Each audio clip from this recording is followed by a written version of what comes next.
I've been wanting to talk about this topic for a while and figured that now would be the best time to make a video about this, due to the recent actions of the official Star Wars Twitter account and the Tolkien fan Twitter accounts, bullying fans by calling them racists and bigots, just because of their concerns and opinions with their respective shows.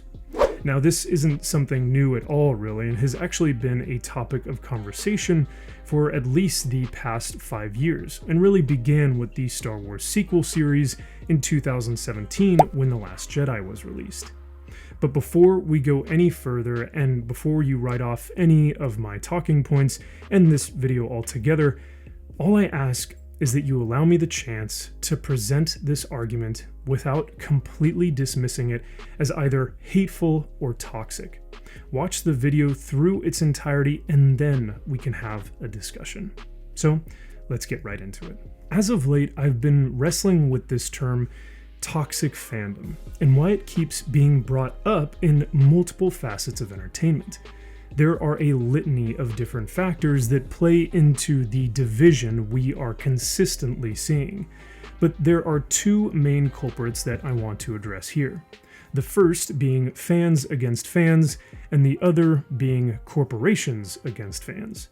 And after experiencing this firsthand, I'd summarize the former of the two with this scenario. You have an already established fan base, let's call them Fan X, centered around a well-known or beloved property, like Lord of the Rings, Star Wars, and Marvel, just to name a few. These fans respect the work, and the work respects its fans.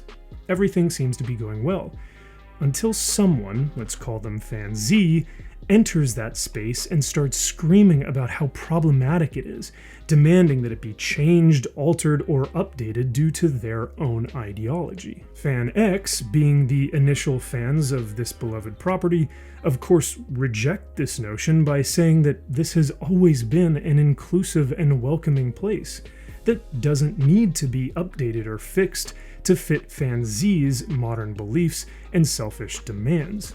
But then we get the response from Fan Z saying, "When did this fandom become so toxic?" To which Fan X says, "It was never toxic. Not until you showed up."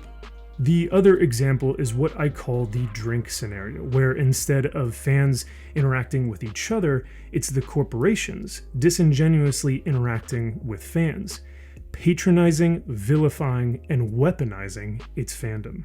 The scenario goes like this. I've been buying this drink for decades now, right? And I love this drink. I go in every single week and I go buy the same drink over and over and over again because I love it that much. Now, the company itself might change the bottle shape of the drink or maybe even the logo of the drink, but at its core, what it is as the drink, the thing that I love so much, never changes. So then one day I go in to buy that same drink that I've had for the past few decades. I go and grab it, I twist the top off, I take a sip, and it's awful. And I'm wondering, okay, what the heck happened? So I look at the drink and I'm wondering if it's the same drink, and I go to the clerk and I ask the clerk, "Hey, did something happen with this drink?" And the clerk just looks at me and he points him and he goes, "Well, you're just a racist." Whoa. Hang on a second. Wait, what? No. I'm wondering about the drink. It doesn't taste the same, right? And he looks at me again and he goes, "Well, then you're just a bigot." So you know what? I'm done having that conversation. So I go to the manufacturer and I say, "Listen, I've been having this drink forever, and it's my favorite drink. I love the way it tastes, everything.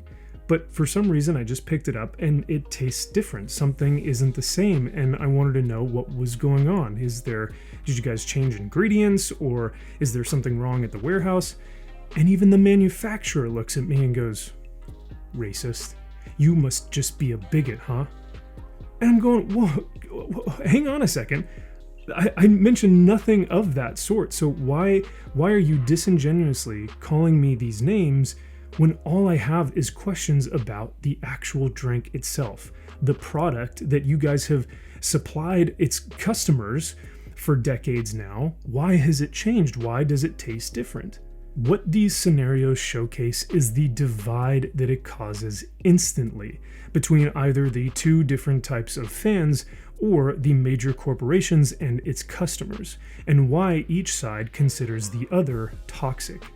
Now, I don't want to gaslight anyone or create a strawman argument, because the elephant in the room is that most of these changes that have been made by these corporations like Disney, Amazon, or Paramount have been made in the name of progress, inclusivity, and diversity, which in and of itself is not a bad thing at all. And let me be very clear. All those things at their core, and if they are genuine and authentic, can be beautiful things and should be celebrated. But when it's used as a marketing ploy or an excuse to write lackluster stories, it becomes contrived and watered down and does a disservice to those diverse communities by manipulating them for profit. So when people say, why are you making these characters a different sexuality, race, or gender? It's not because these fans are sexist, racist, or bigots. It's because they want good stories with characters they know and love. But there are exceptions to this. Take the Punisher, for example. They didn't change his sexuality, race, or gender. And yet I despise this new storyline written by Jason Aaron. But I'm considered toxic just because I'm the minority of people who don't like it?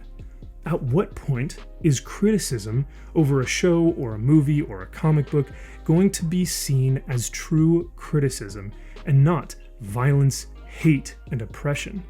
And the sad thing is that no one wants to speak up about this and fears that they too will be labeled as toxic as well. I feel like within the past few years, I can't even express an opinion remotely differing from the mainstream without being labeled as a Nazi. But before that, conversations and arguments were always encouraged. I mean, who doesn't love having the debate about who could win in a fight, Batman or Superman, right? Well, I mean, obviously the answer is Superman, but that's neither here nor there. It's that part of the fun of being a fan of something, having different opinions and sharing those with other people so that it can challenge our creative thought process. But don't get me wrong here, there are awful people on the internet that say disgusting and horrible things, and their actions should never be condoned or welcomed. But that's just it, it's the internet. It is a vile and toxic place to be. People can say anything with complete anonymity and with no consequences for their actions. So of course there are going to be mentally deranged weirdos coming out of the woodwork to say whatever mean or hurtful thing they can think of. But people utilize those extreme examples to gaslight and strawman any and all arguments and put everyone who disagrees or has a different opinion under this subjective bullshit umbrella. I am just sick of this comic industry deciding that these are the toxic fans and these are the good fans, and I'm tired of speaking my mind about something while doing so in a very reasonable and logical manner, and yet still being labeled as one of these mentally deranged weirdos, just because I don't fall in line with the Funko Pop collecting Disney Marvel fandom of clapping seals. So how do we fix this division between Fan X and Fan Z and corporations and fandom? Well, while serving in the Marine Corps, I was taught the phrase hearts and minds. It was a phrase that originated during the Vietnam War that stated that the ultimate victory depended on winning the hearts and minds of the Vietnamese people. Later, it was actually used as a public relations campaign in the Iraq War of 2003. And then in 2004, the chairman of the Subcommittee on National Security held hearings with the aim of determining, quote, corrective actions that might be undertaken to regain the hearts and minds of the Iraqi people, improve public diplomacy messages, and help chart the course for future efforts in Iraq. Let me say that again, and with an emphasis and concentration on pop culture.